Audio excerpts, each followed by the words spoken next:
This video seeks to expand upon the video, Does gravity depend on a physical change in the permittivity and permeability of the vacuum? As well as the video, Is the vacuum capable of dielectric breakdown?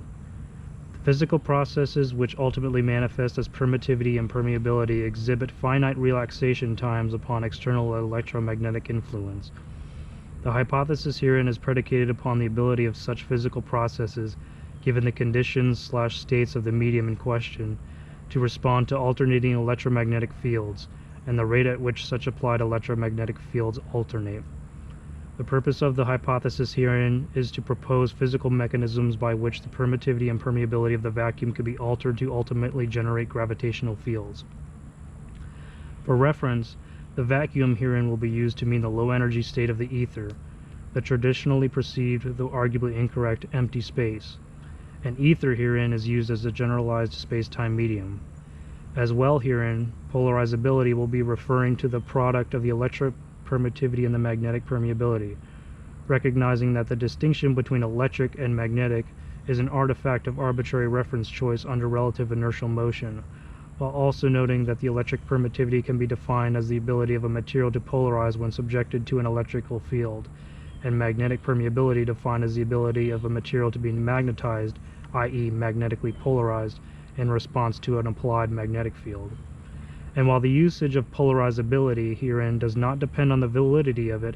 as a side thought, perhaps the distinction between an observed permittivity value and permeability value of a given medium has to do with the particular combination of mobility states/degrees of freedom exhibited by that medium in relation to the observer's frame of reference.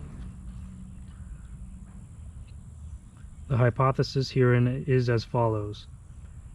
It seems that with sufficiently intense electromagnetic fields focused upon it, the vacuum will begin to break down, will begin to generate dipoles as the yielding of electron-positron pairs from the intensity of the applied field,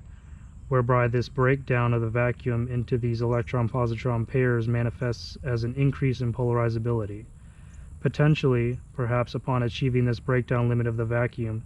the ether's polarizability may also be able to be decreased just as an applied electromagnetic frequency increases beyond the polarization resonant frequency of this electron-positron state of the ether. Likewise, perhaps upon achieving this breakdown limit of the vacuum,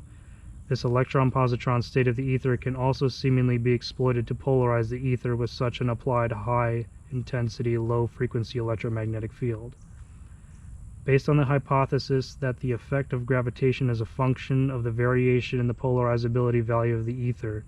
it seems plausible that overall, these scenarios would manifest as gravitational effects, where breakdown level low-frequency electromagnetic fields upon the ether would yield a standard gravitational effect,